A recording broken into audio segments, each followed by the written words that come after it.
All right, Ryan and Doug reporting from Cooperstown here in, who's this guy? James Fenimore Cooper. He knows him. But a writer. Right, Yeah. right. He wrote The Last of the Mohicans. Maybe you saw the movie, you Yeah. non-reading. A lot of stuff around here named after him and some different stuff. But yeah, we just got back from the induction ceremony and it was pretty cool. Yeah, it was. It was cool. Everybody gave a pretty good speech. Yeah. The weather cooperated, and Yeah. I mean, it was pouring down rain earlier this morning. They It was. delayed the ceremony by an hour. Dave Parker's son, who looks just like him, it's still mind blowing. Yep. Did a fantastic job, and at the end, he read a poem that his That's dad cool. had written, and it was just fun. It was classic Dave Parker, you know. He's like, "I'm a sex symbol, I'm a Sex star, symbol. I'm a," you know? I know my plaque will look good Yeah, because yeah, I'm yeah. a good-looking man, and yeah, it was yeah, that was really cool. The poem at the end. And then it was Dick Allen's. First was Billy Wagner, then Dave Parker's son, then Dick Allen's widow. She did a really nice job. Billy Wagner did a really nice job. And then Cece Sabathia was short and sweet, but really good. And then Ichiro, funny, you know, and just, Yeah. you know, yeah, Ichiro did a really nice job. It's a great class. We really got lucky to be here for such a good class. Yeah, I mean, it was nice. There were a lot of fans, huge Seattle contingent. The Ichiro fans were out.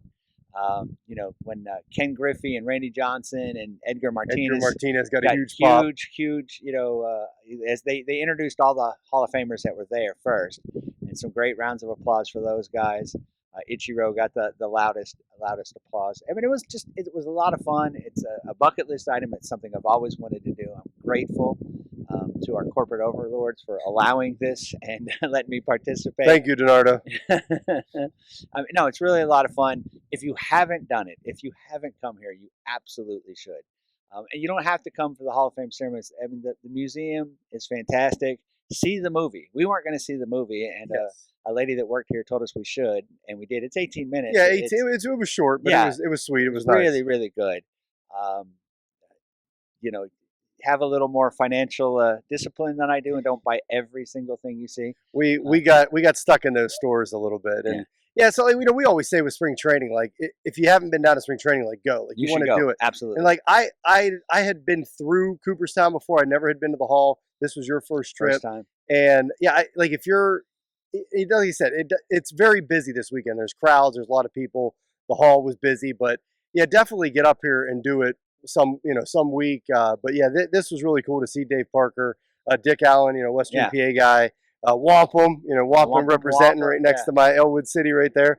So yeah, it was very cool to see that. But yeah, just, you know, come up and like the main street of this town, everything is baseball themed. Yeah. Like shops, restaurants, you know, the card shops we went in. We went into a bookstore that was just sold liquor. I'm still not exactly sure what was going on there, but I'm not. Yeah, the facade said books twice. There was twice it said books, and we walked in. It was a liquor store. It was all booze, but yeah. All right, you know, that got us in, I guess. But you know, but there was a bookstore. We went to the Hardball Cafe, I think. Yes. Or Hardball Diner or something. Yeah, like Hardball Cafe. Yeah. And there's the Doubleday Cafe, which was busy. Yeah. There's a library, it's like the Library of Congress, the Library of Cooperstown. That was closed today, but I would have liked to seen that. Yeah. But yeah, and they, you know, it's just a cool little town. It's right on the lake, so it's pretty sweet. I mean, it's one of those things. Like I said, it was a bucket list item, sort of a one-off. I thought I would do it one time, but I could easily come back. You know. Yeah, it wouldn't be something I would for the induction. Like I wouldn't do this every year. I don't think. No. You know, if it was Andrew McCutcheon or something, I'd come up for sure. And I kind of now you know, Leland just went in. I know. I wish I would have been up here. We should have went for Leland, right? Yeah. Right. So that's things. But he was here. That was cool to see. Yeah, I wouldn't mind coming here like on a Tuesday in October. Right. There's not all the crowds here, and really be able to you know, spend time looking at some of the plaques are just fantastic. Yeah. It's just it's really neat. And you sort of get surprised, like sometimes when somebody got inducted. You know, we're looking in the 40s for somebody, and he didn't get inducted till the 60s. And like was he a later? Was he a committee guy? Was he committee? And you're kind of guessing as you're walking through there. And I mean, I had trouble finding my boy Walter Johnson there at first, and he was in the first class. I mean, you know, he's so humble. He never mentioned that when we were out drinking. So. Exactly. But it was cool. That gallery with all the plaques, and then, you know, the new plaques weren't there yet. They got them and they handed them to him. They read it during the ceremony, so that was cool. And then I guess they moved. Rob Manfred reads the plaque. Yeah, It's the only thing he does. Everybody cheered the whole way. Here's so and so's relative, here's their wife, here's their spouse, here's this person. Everybody got cheered. They announced every Hall of Famer that was here, and then Manfred comes up and boo. Right, you would think there's Yankee fans, Red Sox fans. You think somebody might boo. No, everybody's getting cheered. Everybody's showing appreciation. Rob Manfred, boo! Yeah. I mean, and quick, loud. People like not happy with you. Yeah. And then it's the chairwoman, I guess, of the Hall of Fame, introduces the players, and then she asks Rob Manfred, and he reads the plaque, and that's it. That's all he does. He doesn't say congratulations. He just reads the plaque and then scoots back. Brian Kenny was like the other. Was like the MC. Yeah, I was like, they could have just had him read the plaque. So we didn't have to boo Manfred. It was weird. I don't know if he like celebrates it like Goodell does. Like, let me hear it. When they're booing him. Goodell hugging each draft pick like they're his long lost father. It's weird. It's weird. So odd. Very weird. Right. So at least he didn't do that. Yeah, he didn't do that. Right. But it was a very cool ceremony to see. Like I said, the weather held up. It was sun came out. I could see. You see year after year of the ceremonies, people are just baking out in the sun, languishing. Right. We got a little lucky. It was cloudy for most of it. A little bit of rain. But then it would get sunny again. So it held off. And Doug's head isn't. I don't think it's too burnt. I think it should be. I'm all right. too fried. We'll see. We'll know here in another hour or two. but yeah, Doug. So I guess just talk about Dave Parker. I mean, he was your Dave guy Parker, growing up, and you watch it. You get to see. Yeah. Obviously, he wasn't here, but you see him here for a ceremony to see him get inducted. It's special. I've told Ryan the story earlier. When I was 13, we moved from Western Pennsylvania up by Meadville down to Murfreesboro, Tennessee. My mom had gone to work for a conservative Christian newspaper and put us into a very conservative Christian Baptist school. When I tell you it's strict, I can't express without spending 20 minutes, but I promise you it's stricter than any school than any of you have ever gone to. It's stricter than military school. It's stricter than Catholic school. And as you might imagine, didn't you say your friend was holding a cigarette and he got expelled? Yeah. My brother was holding. Some kid handed him a pack of cigarettes, said, "Hold these," and he took off, and he wasn't smoking it or whatever. He got expelled. Not suspended, not expelled. He gone. You had to go to the church 3 times a week. You had to go visiting for the church, and as you might imagine, I got in a lot of trouble when I first got down there, and I really clung to my Pittsburgh fandom identity. I was Pirates, Steelers, and it was easy then because they were great, right? They were in the midst of winning Super Bowls and World Series. Right. But we had an essay contest. Everybody had to write an essay, and it was supposed to be about the person that you would most want to meet, living or dead, in all of history. Now, let me be clear. Again, this is a strict Christian school. They didn't want us writing about Tom, Tom Sawyer, George Washington, Abraham Lincoln, that sort of thing. They wanted us writing about either biblical figures or sort of famous pastors, D.L. Moody and Billy Sunday. You guys don't know those names. Again, to let you know how conservative we were, we had falling outs with Billy Graham and Jerry Falwell because we thought they were too liberal. We were right. Woo, very strict. Yes. Yeah. So anyway, I write mine about Dave Parker. Of course. My best friend wrote his about Jesus. Somebody else wrote theirs about Moses. Of course, I write Dave Parker. They haven't even collected all these things, and they're like, Doug Ford, come to the office, the principal's office. Get to the principal's office, and my principal looks at me earnestly with concern, says, Doug, I'm beginning to be afraid that sports is your God. And I said, oh, no, sir. Dave Parker is my God. I was not allowed to play on the This was in 10th grade. I was not allowed to play on a basketball team again until I was a senior. It was the kind of, I was still able to play baseball just because we didn't have enough kids in the school. Yeah. So your priorities were out of whack. Right? Oh yeah, I was way out of whack. I was evil. I was evil. Yes. I might as well have said, I worship Ozzy Osbourne. Right. Right. Let's bite some heads off some bats here. But it was funny. And my mother, God rest her soul, stayed mad at me until I think it was like on her deathbed. Why did you do that? So it was, but yeah, Dave Parker was just it. I've talked about him a lot. He was just cool. He was intimidating. He was awesome. He was so good. He won batting titles 2 years in a row back in the time when it was guys like Rod Carew, Pete Rose. Yeah, he had some good competition. Right. And guys that were hitting 340 but they were slap hitters, that sort of thing. And the home run hitters back then were guys like Mike Schmidt, and Johnny Bench, and Dave Kingman that would hit 220, 240, but crush home runs. And he sort of brought back that Mickey Mantle, Ted Williams, Joe DiMaggio, the guys that did it all, could just do anything on the field. And I mean, I cannot tell you that 79 All-Star game, how it electrified everybody with those two throws. It was amazing. Yeah, and his MVP in that All-Star game made Yeah. the plaque. Yeah. They talked about that. Yeah, absolutely. So, he won the MVP. He finished top 5, I think, a couple of times. 2 batting titles, a couple Gold Gloves, the All-Star Game MVP, 2 World Series. I mean, he was just a great, great player. I think he was undervalued and underappreciated. His dominance was so. Yes, I understand. His long-term numbers, and he had some off seasons, and he had some struggles, and don't we all? But I mean, his dominance was so great. Right. And and again, I think it was like 364, 374 home runs, something like that. It's not like I mean, it was close to 400, 2,700 hits. These are numbers that a lot of Hall of Famers have. So I'm thrilled that he's in. I'm more thrilled that I could be here to see it. It's just been a fantastic experience. I hope you guys enjoy the content we're doing. We've been having a lot of fun. Yeah, it was yesterday was a little rough with the service in this town is not with all these people is not working. Yeah, and then the Wi-Fi is not really existent. So driving around and then finding high ground, finding your Airbnb is not is a little tough out here. Fantastic Airbnb. Finding it was hard, and then finding food. Everything closed at 5 o'clock. And this was on a Saturday. On a Saturday. Yeah. Right. So I think the hall today, like everything closed yesterday for that parade, but I think things are staying open a little later today on Sunday.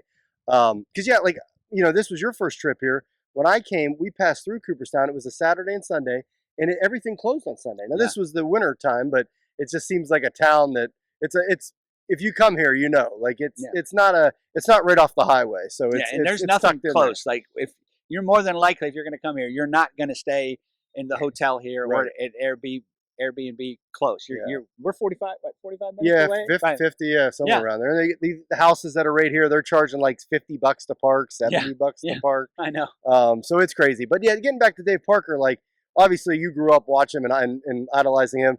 Like by the time I became like a self-aware baseball fan, he was at the end of his career. Right. But you look back and he has the MVP. But then like Gold Gloves, two batting titles. Right. Like you said, he did it all. He stole bases. We talked about McCutcheon. Him and I, Doug and I have been talking about McCutcheon's resume for the Hall of Fame here, and we talked about postseason success. Like Parker had that with multiple teams. He hit a home run in the first game of the '89 World Series, kind of setting the tone there. He was very good in that was '89, '79 World Series with the Pirates. I mean, he was just a terrific player, and Eric Davis gave sort of an introductory video. Yeah, he was his narrator. Yeah. Right. I did not know this, that players called Dave Parker Pops. Yeah. When he went to Cincinnati. That confused me because I'm like, Stargell? I'm like, wait a minute, right. Whoa. You would think you'd almost say, no, you can't do that. But players, especially the younger black players, guys like Barry Larkin and Eric Davis, right? Yeah. He was so important to us. He said Tony La Russa brought him to Oakland and said, I don't care about your numbers. Lead this team. Teach them how to win. Yep. They all called him Pops. And he still had good numbers. Yeah. Even for those teams. And he was DH of the year twice, right? So he didn't get to the American League until way late in his career. He was a special player. He broke his jaw in a home plate collision, and then wore a hockey goalie mask or catch, Freddy Krueger mask. Yeah, and was back out there in no time. I mean. Again, they used to talk all the time about he should be tight end for the Steelers, and it wasn't a joke, Right. He really was something, and I've seen a lot of baseball, I've seen a lot of Hall of Fame players, and he just electrified. It was just so exciting to watch him play, or to see him play. I never saw him play live. Well, I may have later in the career. Now that I think about it, we were talking about all the games and ballparks you've been to. You probably saw him. I probably saw him with the A's against the White Sox at Old Comiskey. But it's just I'm thrilled that he's in it. It just it drove me crazy. It reminded me back of waiting for Swan and Stallworth to get in. These guys were Hall of Famers. It's 30 years later and we're still saying that's a Lynn Swan type catch, but he wasn't in the Hall of Fame. It's just ridiculous. Because the numbers are skewed era to era, and again, 20 years from now, guys are going to get in. What about Kyle Schwarber? What about? I mean, Joey Gallo's not getting in, but I'm saying these numbers are going to look because it's different. like the right? power hitters are hitting There 220 and there aren't 210. going to be a lot of 20-game winners. There aren't going Right. to be, nobody's getting 300 strikeouts in a season. So you have to look at things.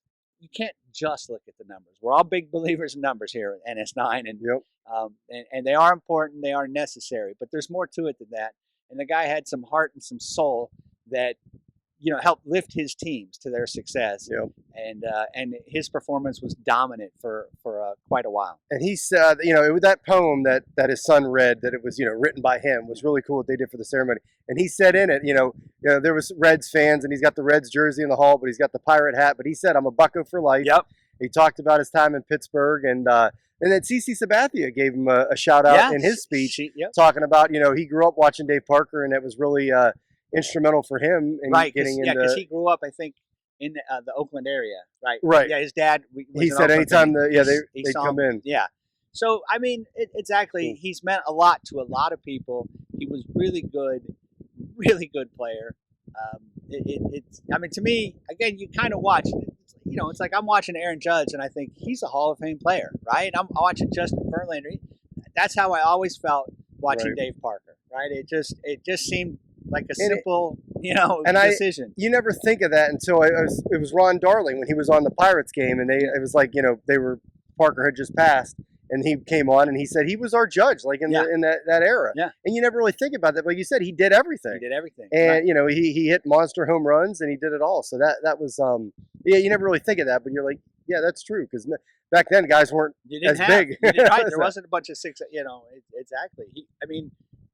Parker looked like a guy that should have been playing football or basketball, and he was he was a 3-sport athlete. He hurt himself. He got drafted. He said like he was coming off a football injury when he was drafted. But yeah, he made it very clear. He loves Cincinnati. Cincinnati's his home, but he loved his time playing for Cincinnati. He had good success there. But yeah, he's like, I'm a Bucko. I'm a Pirate. For life. And he's the Berg. So it's nice that he showed that love. It's unfortunate that he couldn't be here to see it. At least he knew. At least he got to write that poem. Right. Well, I guess he wrote that a while back too. He had it written for years. So that's cool. But and then real quick, I just wanted to touch on a little bit on Dick Allen. Obviously Western PA guy, Wampum. He had an earlier start. Like his career started in the 60s. 1964. But what was your memories of Dick Allen in that time in the 70s? Dick Allen, I learned more about as I studied baseball. Right, I had several of his baseball cards. And you'd look at and read the numbers.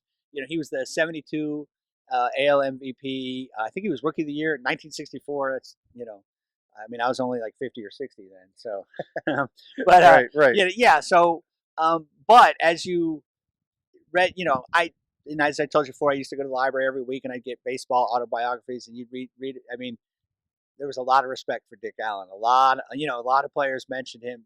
I mean, again, they talked about 40-ounce bat. Yeah. And he had these massive forearms. Mike Schmidt did a little video intro presentation on him. Talked about he had blacksmith's hands and arms, and he was just so big and so strong. And you just watch some of the stuff, and it's like, yeah, dude, crushed the ball, right? But also hit for average. Led the league in on base percentage and different things, and RBIs and slugging. He was that 72 look that season up, his 72 AL MVP season with the White Sox, really impressive. And a lot of his success came in a pitching era, right? And before they had the 60s, raised the mound, lowered the mound. Which one did they? Lowered it, yeah. I mean, he was going against the Bob Gibsons, these guys that were just some of these all-time great pitchers, Sandy Koufax and Don Drysdale and Bob Gibson, and Tom Seaver, So he was. It was nice, and we saw a lot of people.